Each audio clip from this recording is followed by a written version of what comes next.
வணக்கம். இயற்கை மருத்துவத்துக்கு வரவேற்கிறேன். இப்போ நம்ம பார்க்கக்கூடிய இந்த வீடியோ என்ன அப்படின்னு பார்த்தீங்கன்னாக்கா, முழுக்க டீனேஜ் யங்ஸ்டராக இருக்கக்கூடிய ஆண்களுக்கான ஒரு பதிவு.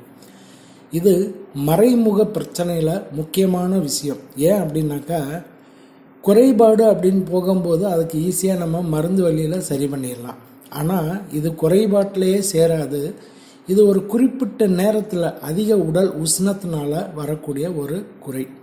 இந்த அதிக உடல் உஷ்ணம், அது மட்டும் இல்லாமல் கால மாற்றம், அதிகப்படியான வெயில் காலம் வந்துருச்சுனாக்கா அப்போ இது என்ன நடக்கும் அப்படின்னு பார்த்தீங்கன்னாக்கா, கைப்பழக்கம் பண்ணும்போதோ இல்லை தூக்கத்துலேயோ இல்லை வேறு ஏதோ வீடியோ பார்க்கும்போதோ விந்து கசிகிற மாதிரி இருக்கும்.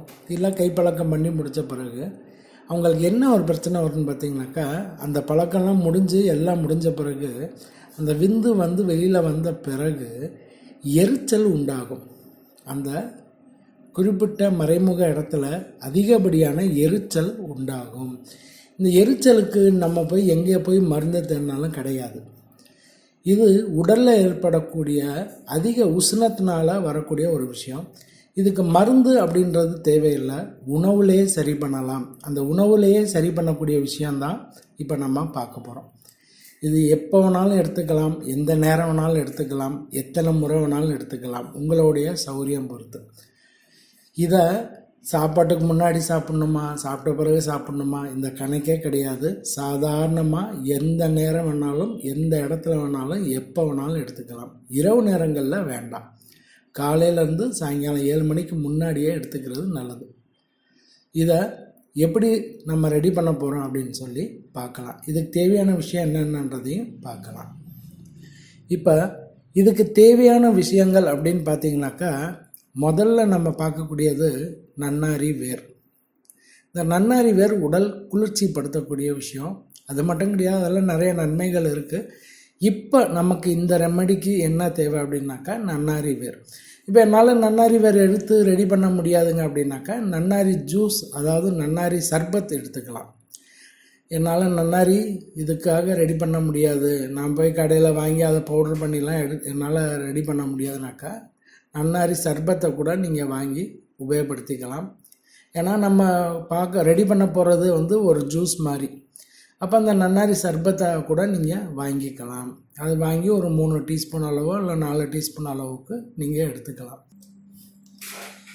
ரெண்டாவதாக நம்ம பார்க்கக்கூடியது சப்ஜா சீடு. எல்லாருக்குமே தெரியும். இப்போ பாதாம் பால் இந்த மாதிரி நம்ம ஜூஸ் கடையில் போய் குடிக்கும்போது நார்த்து சைடில் அது ரொம்ப பிரபலியமாக இருக்கும். உடலை குளிர்ச்சி பண்ணுறதுக்கு இந்த சப்ஜா சீடை உபயோகப்படுத்திக்கலாம்.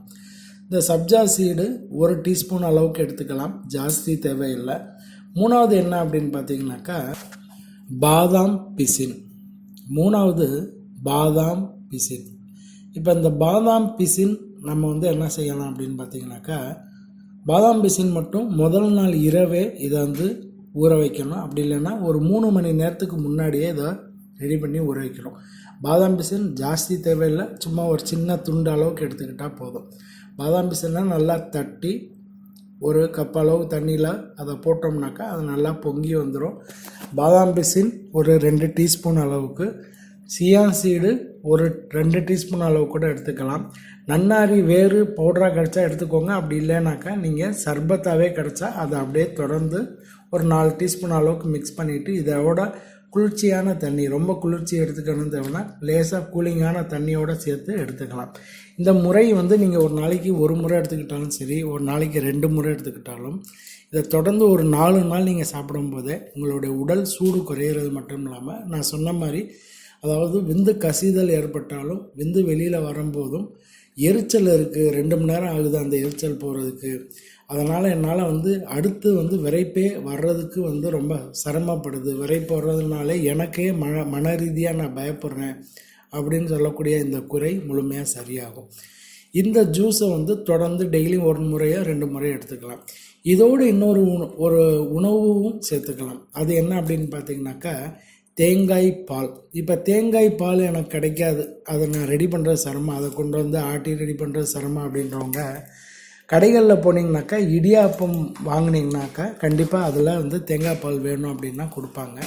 காலை உணவாக வாரத்தில் ஒரு முறையோ 2 முறையோ தேங்காய் பாலோட இடியாப்பம் சேர்த்து சாப்பிடலாம். அப்படி சாப்பிடும்போது உடலுக்கு குளிர்ச்சி ஏற்படும். அப்போ இந்த தேங்காய் பால் இதோட நம்ம வாரத்தில் ஒரு முறை 2 முறை எடுத்துக்கலாம். இந்த ஜூஸ் காம்பினேஷன், அதாவது நன்னாரி, சீடு ப்ளஸ்ஸு பாதாம், அதோட குளிர்ந்த நீர், இதெல்லாம் சேர்த்து ஒரு 300 ml அளவுக்கு ஜூஸ் மாதிரி ரெடி பண்ணி நல்ல உங்களுக்கு எப்போ டைம் கிடைக்குதோ அந்த நேரங்களில் சாப்பிட்டதுக்கு முன்னாடி எப்போ வேணாலும் எடுத்துக்கலாம். இது தொடர்ந்து ஒரு 10 நாள் எடுக்கும்போது இந்த குறை தீரும். நல்ல முயற்சி பண்ணி பாருங்கள். இதுக்காக எங்கே போய் எந்த ஒரு மருந்தும் எடுத்துக்கணும்னு அவசியம் இல்லை. ஏன்னா நிறைய ஆண்கள் இப்போ சமீபமாக சொன்ன விஷயம், எனக்கு இந்த மாதிரி வெளியில் ஏறிச்சுன்னா அப்படியே ஒரு மாதிரியாக எரிச்சலாக இருக்குது, உள்ள என்ன பண்ணுறதுனே தெரில, வேலை பார்க்க முடியல, இது பயந்து போயிட்டே எனக்கு என்ன ஆகுதுனாக்கா டெம்பர் கூட ஆகுறதுக்கு ரொம்ப சிரமமாகுது, இதுக்கு ஒரு தீர்வு வேணும் அப்படின்னு சொல்லி நிறைய பேர் கேட்டிருக்கீங்க. இதை தொடர்ந்து எடுத்துக்கும் போது முழுமையான அந்த குறைபாடு உங்களை விட்டு போகும். முயற்சி பண்ணி பாருங்கள், நல்ல மாற்றம் கிடைக்கும். வணக்கம்.